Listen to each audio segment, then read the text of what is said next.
and we're going to catch up with him to see how he's doing and what's been happening with him. I interviewed his husband, Chaston, a little bit a while ago to talk to Pete about all sorts of things, what he's been up to. Hey, Pete. Hello, how are you? I'm good. Nice to see you. Same here. Thanks for having me on. Oh, no, it's great to have you. And, we got a lot of questions on social media, but of course, I have a million questions. And I know you're a policy wonk, and I love talking about public policy too. But first, let me just ask you some fun questions. How are you, and how are you handling this crazy time? Everybody's having to adapt, and for me, it's just a little different because the lockdown happened almost exactly the same time that I was coming off the presidential campaign, both of which are, of course, just big changes. We were in constant movement. We would celebrate if the schedule showed that I was going to be in the same hotel room 2 nights in a row, because that felt like slowing Yeah. down a little bit or a sense of home. So to go from that to being pretty much locked down to being at home all the time is a huge shift, but one that we've been very fortunate. We've got a home, first of all. We've got access to food and everything we need. Close family members are healthy. And so really counting our blessings at a time like this, and also throwing myself into things I've been meaning to do for a long time, from arranging the home library here to I just was going spending to more say your time. Yeah. bookshelf looks very organized, Pete. Thank you. A lot of cursing went into assembling these bookcases, but another one just came in. It's going to go on that wall. A lot of domestic projects that have been waiting years to get done now that I've got a little more opportunity. But it's also gotten very busy. There's a lot to be done, and even though I don't get physically out of a very small radius, finding a lot of ways to stay involved and make a difference. Well, a lot of people I know watching this wants to know about what you've been up to, and the transition from candidate Pete to citizen Pete. How are you spending your time other than getting your bookshelves and your books in order? And by the way, it's nice to have a candidate who likes to read. Well, I'd like to believe that that's table stakes for elected office, but I guess not everybody sees it that way. Part of what I've been doing is trying to connect the community of American mayors to researchers working on pandemic response, because what we know is a lot of the solutions to get anything done to be able to safely reopen really are going to require a lot of coordination with local leaders. Not only are we already seeing the way that mayors and governors have stepped up, but if we fast forward a little bit, think about what it'll take to get the level of testing required to really be safe when we reopen. Think about what it'll be like to do the kind of contact tracing we need. That's where when somebody tests positive, you work out who they've been in contact with and let them know they could be at risk and make sure they get tested. This is going to require a lot of interaction with local authorities, local nonprofits, and there's a unique role for mayors. So I've been involved helping mayors communicate with those who are working on solutions. And we've just created, on the political side, an effort called Win the Era. There's more information on wintheera.com. That is really about taking the ideas and the values of my campaign, the things that we cared about and focused on, and carrying those forward, whether it's issues that we want to focus on, like climate change, income inequality, and racial inequality in this country, or just backing candidates who I think have that same kind of energy, a commitment to generational leadership coming from different kinds of new and diverse sources of leadership that we really need to lift up, knowing that even more than usual, in very important races that have nothing to do with the presidency, are not going to get the attention they deserve. Let's talk about sort of the federal response to all this. I know you have some pretty strong opinions, I imagine, about how the Trump administration has handled this crisis and why we're so far behind other countries when it comes to testing and really sort of figuring out how to control the spread, although great progress has been made. So I guess first off, how would you assess the administration's response? It's put our lives in danger. Let's acknowledge that this would be a ferociously difficult issue for anybody to deal with, no matter who is in charge. But this administration has lost so many opportunities to help get ahead of this. A president saying it was under control when it was just getting started. The president really seeming to want to lead from behind in terms of saying, well, the governors will figure out how to get personal protective equipment or testing. They'll lead, and even saying, he's not a supply clerk. Well, what we need right now is some oversight and some frankly supply command is how we would think about it from a military perspective, to make sure that we have that national leadership on dramatically increasing our country's ability to deliver tests, for example, which on a per capita basis is so far behind others. Look, right now there's a conversation happening that I think is the wrong one about whether to open or stay closed. Reopening, just going back to normal, is not an option. Neither is staying closed forever. I mean, that's clear. So the question is, how do we safely reopen? That's where we need a president offering fact-based leadership and making sure that we do the coordination to get things like testing and equipment out there. And every day we have to get down the rabbit hole of clarifying that it is poisonous for anybody to have disinfectant inside their body, or trying to figure out why the Vice President of the United States went to the Mayo Clinic and walked around without wearing a mask. Well, I was going to ask you, Other things. Yeah, I was going to ask your opinion on your view on that, because obviously you've known Mike Pence as the governor of Indiana, and I'm curious why you think he did that. The only motive I can think of is that it was to impress President Trump, or he thought that Donald Trump wouldn't like it if he did wear a mask. I cannot think of why else. It's not like they didn't tell him. The Mayo Clinic indicated that they made their guidelines clear. And, the way I think of it is, in the same way that as a mayor, I realized that I should never, I like to ride my bike a lot around town. And I realized I better make sure I got a helmet on. Even if I might have been a little careless about that in the past. When you are visiting a clinical environment up close with people, some of whom are vulnerable health-wise, this is not taking a walk around the block where you're 6 feet away from everybody else. This is important. And the only motivation I can think of is that he thought staying on the president's good side meant ignoring that medical advice. Well, the president is taking a lot of credit for shutting down travel from China in late January, when he's been asked repeatedly about lost opportunities during the month of February. He continues to point at that move. Does he deserve credit for getting that for doing that in your view?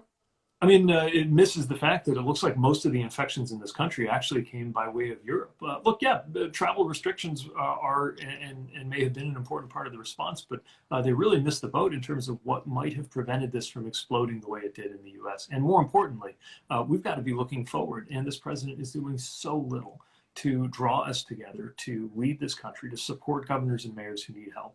And that's why you see governors and mayors basically figuring out how to solve the problem without him. And what a sad commentary that is on presidential leadership, when you find that the only time a lot of serious-minded people even mention the president is making sure people don't follow boneheaded advice like shooting yourself up with disinfectant. Do you think that Joe Biden, meanwhile, has been visible enough during this pandemic and has been out front enough and making his views and the Democratic Party in general, what the national response should have been if they had been in power? Well, I think he's doing what he does best, which is calling America to a more compassionate place and describing what his approach would be to move the country forward. He's talked about how we can get this testing supply done. He's explained how a future vision of national security has to include global health security, as it did, by the way, during the Obama-Biden administration, when they set up in the national security a division that could deal in the National Security Council with these kinds of pandemics, only to have it dismantled when the Trump administration came in. Now, is he going to, the question of is he out there enough, I think largely is really a question of whether it's getting enough attention. And the truth of the matter is, if the president of the United States says something so foolish that it could get people killed, that will get more attention than a would-be president of the United States doing his job. But I don't think we should rate this based on how much attention it's getting. We should rate it based on whether it makes any sense. And between the two of them, there is no question which person, Joe Biden versus Donald Trump, is making more sense when it comes to how to deal with the pandemic and when it comes to where our country needs to go. Some media outlets have discussed whether or not it's appropriate to cover and carry President Trump's news conferences every day, and I'm curious what your view is on that. Obviously, you have a partisan view, but just in terms of responsibility from the media, how do you feel about that? So I think it is something that has to be taken seriously. And at this point, there's been so much misinformation coming out of those briefings that it would be more responsible to cover after the fact anything important and factual that emerged. Remember, one of the basic things that we've learned about human psychology is that if you report on something that's not true, even if you say immediately afterwards that it isn't true. Remember, myth busting used to be a common way of getting information out. You'd lay out all the wrong information that's out there, and then you'd shoot all those wrong ideas down one by one. Well, something about the way our minds work, sometimes we remember the myth more than we do the busting. And so even if reporters do the responsible thing and say, the president said this, and it's not true, that alone can contribute to the spread of misinformation. And I do think that it's more appropriate to report and repeat those things that are factual or consequential. And you know, when these events are creating more confusion than they are spreading information, I think we're not doing a public service when we see them just broadcast everywhere. You don't think there's any way that Vice President Biden could be more out in front? I don't necessarily buy, with all due respect, Pete, your claim that he's out there and it's not getting that much attention. I don't think he has been out there all that much talking about this issue. Should he be out there more? Should he be out front more? Well, he's on television every day. He's on local Joe television, Biden? which and he's doing local television, which I'm a big believer in too. In addition to national appearances, because it's another chance to reach people. But look, again, it's not the quantity, but the nature, I think, of some of what's going on that drives how much attention it gets. And part of how Donald Trump hacked our country, hacked our democracy, and hacked our media system is by discovering that doing something, even that most people don't like, doing it outrageously enough, gets you more attention than doing your actual job or doing things properly. That's not going to change. So the question is, will we change in terms of what we respond to? A political analyst I spoke with said the president's argument for re-election will essentially be, I built the greatest economy in the history of the country. I responded aggressively to the pandemic. I'm the one who can rebuild the economy because I know how to do that. What will the Democratic pitch be?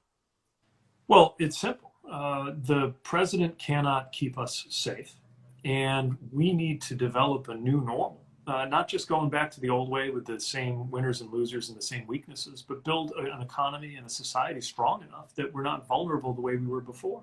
And not only did we have huge challenges in this country, even before the pandemic came along, but we also have a president who's demonstrated that he's not prepared to keep us safe, which is the fundamental job of the presidency. It's national security. And in the 21st century, national security doesn't just mean dealing with foreign militaries or dealing with terrorism, which was my specialty when I was in uniform. It also means global health security. It means climate security. It means election security. And on each of those three things, the president has shown he is unwilling or unable to keep us safe. As to the economy, you know, he caught the tail end of the Obama recovery. Remember, job growth was actually faster under Obama than it was under Trump. I suppose he managed not to destroy that in his first 3 years in office. If he wants to call that a win, fine.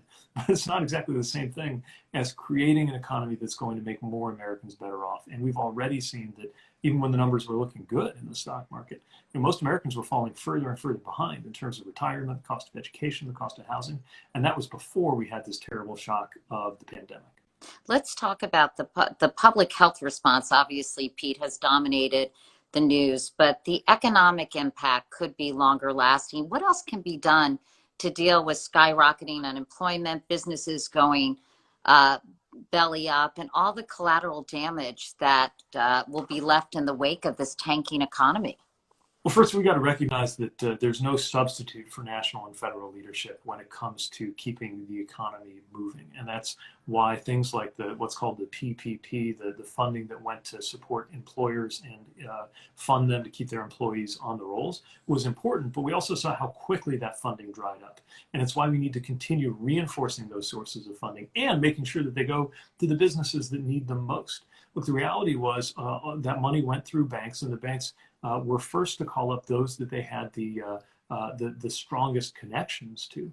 which meant often smaller businesses, minority-owned businesses, were left out because they didn't always have the same kind of clout. That's why I think the next generation, the next round of support, needs to focus on what are called CDFIs, Community Development Financial Institutions.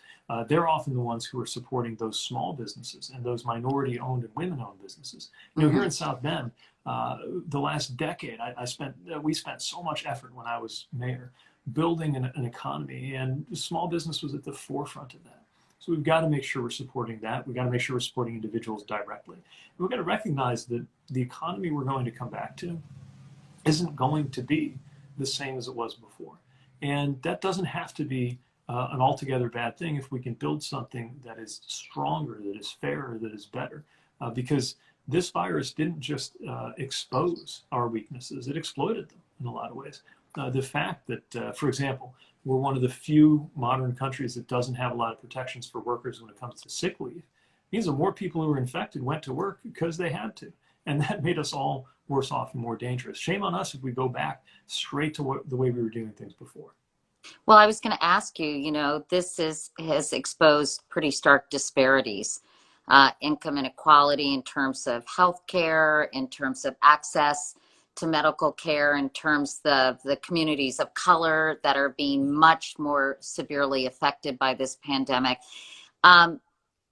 Do you think that this is going to change the direction of the Democratic Party? You know, there was so much conversation during the campaign about moderates versus liberals, but do you think it will open up a bigger discussion about universal health care, about some of the positions that were advocated by Bernie Sanders and Elizabeth Warren, since they have been shown in such stark relief in the midst of this crisis?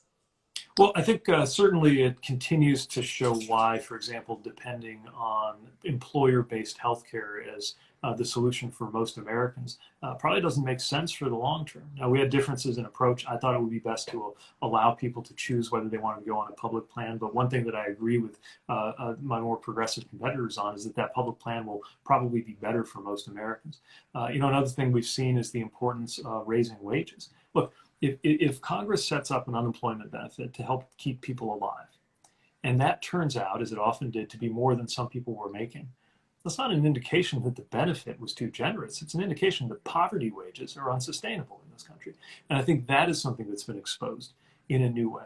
And I think everything's on the table. I'm reconsidering some of my own views on things like debt relief. I think there were some real fairness issues in some of the proposals that got thrown around for.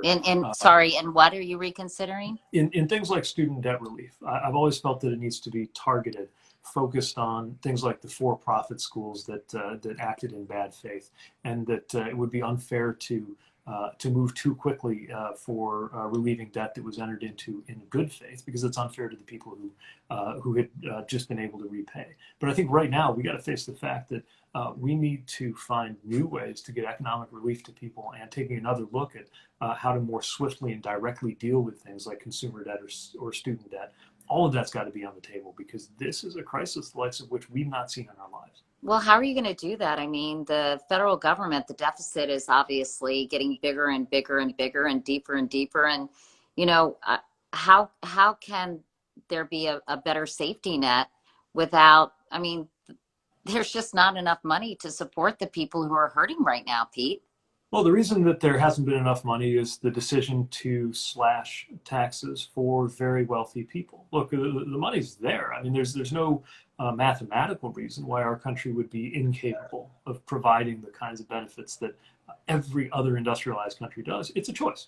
And it's as much a political choice as an economic one. Now, as Democrats go, I've always been one of the most likely to talk about the issue of debts and the deficit. I thought it was very important that all of my proposals penciled out by making sure the spending was reasonable, and by making sure that we coupled it with responsible changes to taxes, especially for the wealthiest, so that it was all paid for. But I also have to say, even as somebody who's known as more hawkish on deficits in this party, now is not the time. We've got bigger problems to deal with. And there is going to be, as there is in wars, an increase in the debt load for this country at a time of low interest rates. We can handle it compared to the consequences of failing to act to shore up our economy while we need it.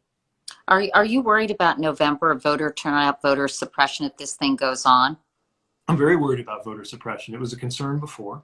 We saw a real mess in terms of what went on in Wisconsin. A lot of contradictory information and very little in-person voting available. So here's what I think needs to happen. First of all, we need to dramatically expand access to vote by mail. This is yet another example. We're there? Good. Oops. This is another example of something that we should have done anyway, should have been doing all along, but now it's clear. Now, having said that, a couple other things I think are really important.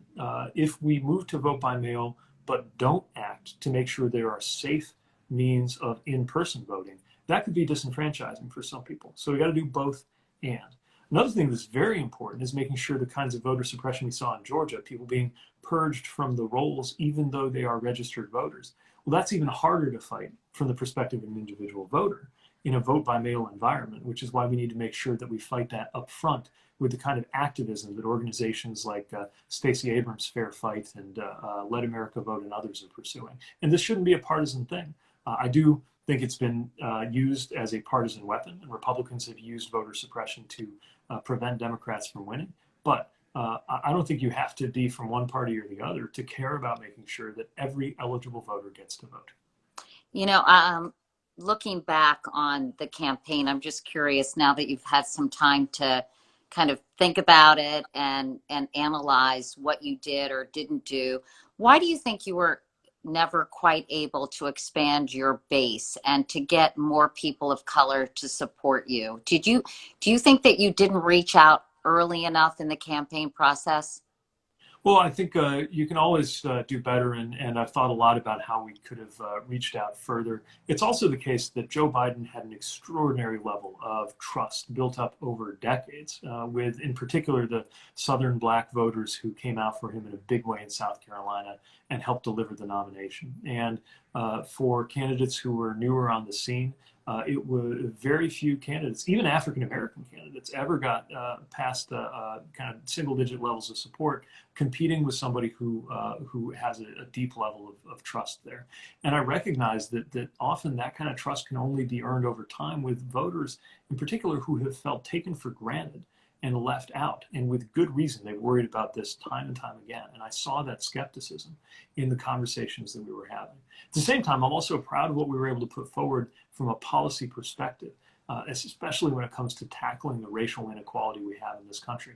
And I hope that those policy ideas continue to live on, whether they're connected to me or not. I know we have some questions from social. We have a few decent questions from the comments, although as someone said, it's a bit of a cesspool out there, but you know how it goes. There's speculation that you may move out of South Bend to another state and run for office there. Is that something you're considering? No, I don't know. I don't have any plan to run for office anywhere at the moment. And this is home. Matter of fact, this is feeling more like home than ever because I've actually been able to be here and with Chaston kind of make the house our own. Look, I care deeply about this community, and you know, running for president was not about just me wanting to have that office. It was a particular thing that happened at a particular moment, and whether I get an opportunity to run again for any office in the future is going to be about what I have to offer, not some 12-point plan that I've calculated sitting here in my study in South Bend. I think a lot of people were wondering, and many of your supporters hoping that you'd be tapped as the vice presidential candidate. As you well know, Joe Biden has said that he's going to pick a woman. He pledged that. How important is it in your view, Pete, for him to select a woman of color for his running mate? Well, I strongly support his decision to select a woman because I think gender balance is important. I don't just mean as a political thing. I think that it's been proven that organizations make better decisions when there's more gender balance in their leadership, and it's a great way to demonstrate that. And I know there are extraordinary women, many of them women of color, some of whom ran for president and got known that way, some of whom are not household names, or at least not in the same way as the best known names in the party, but who could do a phenomenal job. And it's certainly not my place to advise somebody who knows the vice presidency better than almost anybody alive. What about your former sparring partner, Amy Klobuchar? I know she's on the short list. she'd make a great running mate. She'd make a great vice president and president. And so I think she's an example. No hard feelings from those debates. No, I mean, look, in the heat of competition, debating can be fierce, just as competing can be fierce. But she is somebody who I have respected and liked even before either one of us is running for president. There's a lot of talk about a candidate you would want to have a beer with. We actually did have a beer when she came out here campaigning for Joe Donnelly back in 2018. So, of course, there's a tug of war, and sometimes there's a dust up in the middle of a debate. But I was going to say 2018 was 2 years ago. I mean, what about since those debates, Pete? No, I mean, look, let's be clear. The differences and the disagreements that we've had, whether it's between her and me or between any two people on the Democratic side who ran for president, are tiny compared to the gulf between us and the current president. And we've got to team up at a moment like this. And this is also my message to progressives who may be frustrated that their preferred candidate did not emerge. Look, I get it. My preferred candidate didn't emerge either in terms of my first choice. But if you look at what we can achieve in a Biden presidency, we may disagree over the details about how to get universal health care, but we're running against somebody who wants to take it away. We may disagree over exactly what the right path is to tackle our climate challenge, but we're running against somebody who denies that climate change even exists. We may have these meaningful differences on our side of the aisle, but they are like this compared to the gulf between us and what will continue if we allow this president to get a second term. Let me get some questions from social since we solicited some questions, and I don't want people to think we're not using them. What's been your favorite cocktail during quarantine, Pete? So Chaston figured out how to make a really good Negroni. So that's. Oh, I did that. I followed Stanley Tucci's instructions. I think that's where it all began. Yeah. Okay, yeah. Stanley Tucci has single-handedly made Negroni's the most popular cocktail of the pandemic. I'm here for it. I think it's great. What do you miss most about being on the campaign trail? Just wonderful people that we met along the way. Everything from other Democratic leaders, even my competitors who I came to admire and like, even when we were having it out on the campaign trail. An amazing staff. Our Pete for America team really lived by what we like to call the rules of the road. There were a set of values that we laid out, beginning with respect, teamwork, belonging. A whole set of things that really held our team together, and I miss them every day. Our volunteers, voters, just wonderful people, and the consolation in this time has been that there are other ways to be in touch with them. And again, with Win the Era, we're finding ways to carry that work forward too. But as much as I missed my own bed when I was on the trail, I do miss those interactions now that I'm here at home. Yeah. By the way, people are saying tough questions. We've been asking a lot of tough questions. These are from social media, so everybody relax. This is actually a really good question because I've been thinking about this. And of course, with your military background, what did you think of the handling of the USS Roosevelt outbreak? I mean, it was shameful. Look, the first thing you learn as an officer is that your primary responsibility is to take care of the people that you're in charge of. As an officer in the Navy, you take care of your sailors. And I'll give you a simple example of how this is kind of inculcated in military culture. One of the customs that, and I never saw it written, I actually never saw it as a regulation, but it's just understood, is that if there's an environment where everybody's being served food at the same time, the officers eat last. And it's just one little example of how when you're in charge, you remind yourself that you're in charge foremost for the benefit of those under you. And that's exactly what Captain Crozier did. He stood up and he said, my sailors and Marines and the others assigned to my care are endangered, and we need to do something about that. He sounded the alarm. He did not go, he went through a chain of command, but he drew attention to an issue. And to see the politicization, the way that he was drummed out, and then the way that he was so disrespectfully spoken of by the political appointee who has since resigned as Secretary of the Navy, I think was just one more example of how little respect the military actually gets under this president. He treats them as props. He pardons war criminals. He punishes war heroes. And in the case of the Roosevelt, somebody who was doing his job, looking out for his sailors. Having said that, though, should he have gone up the chain of command and made it less public in terms of his concerns? I think he was motivated by the desire to do whatever it took to take care of those who he was responsible for. Whether you CC the wrong combination of people on an email is maybe a management question or a political question that is just different from the core of what this is about, which is somebody trying to make sure that his people are going to be okay. A lot of people have asked if you're going to run again in 2024. Care to weigh in on that, Pete? Nope. Look, I'll say this. Every time I've decided to run for office, it's been a process of thinking about what I had to offer and how it might meet the moment. And often that same process has led me to decide not to run for office. But right now, 2020 is upon us. It is even more unbelievably important than we knew it to be 2 months ago. And so to the extent that I have anything to do with presidential politics, it's doing everything in my power to make sure that Joe Biden is elected our next president.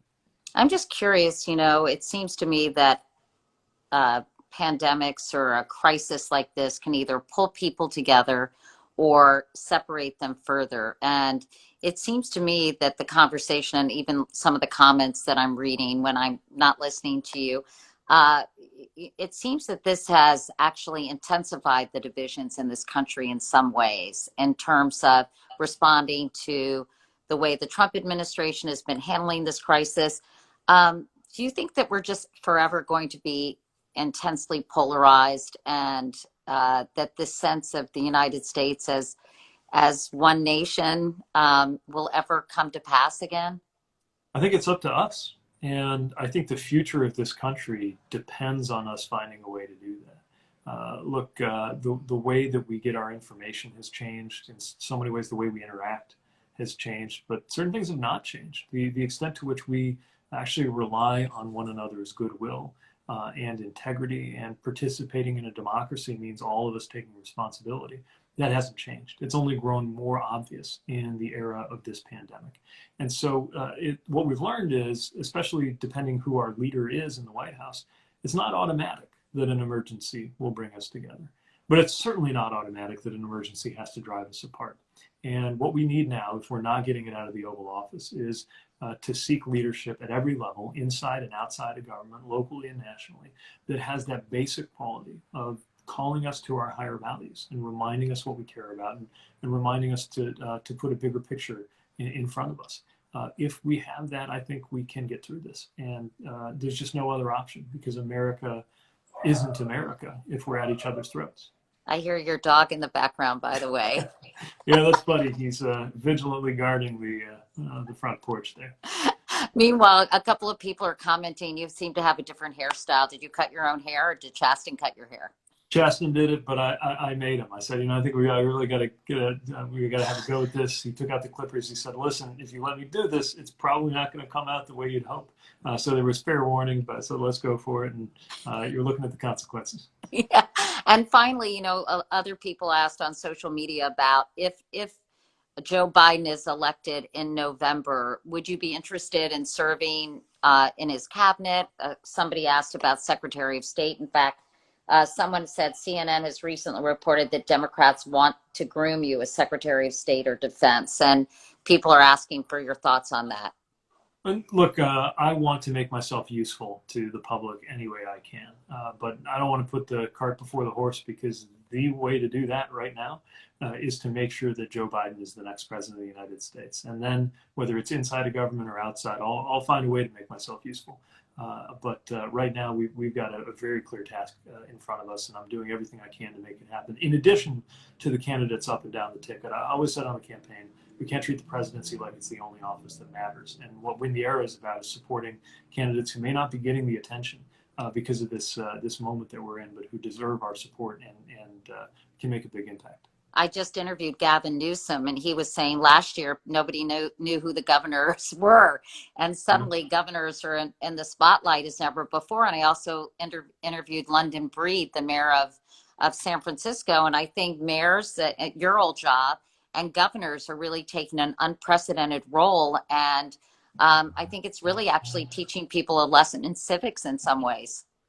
That's absolutely right, and it's not only because I think it's made more important because of the lack of leadership in the White House, but it's true regardless. Look, so many of these decisions are actually made locally. It's the same with elections. We were talking earlier about disenfranchisement, making sure elections were secure. I think this is a moment to remember that in our country, elections are generally run by counties and states with just some federal guidelines as kind of left and right boundaries.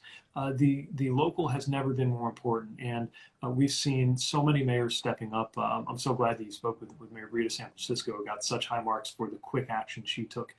Governor Newsom's a great example of somebody who's been stepping out and solving problems instead of waiting for the White House to do it when it comes to getting gear to where it needs to be, engaging with the private and public sector. And I will say that there have been governors and mayors on both sides of the aisle who don't get caught up in the partisan. Yeah, I was going to say, I think that's really a very important thing to point out, that Republican governors and mayors have also done an outstanding job.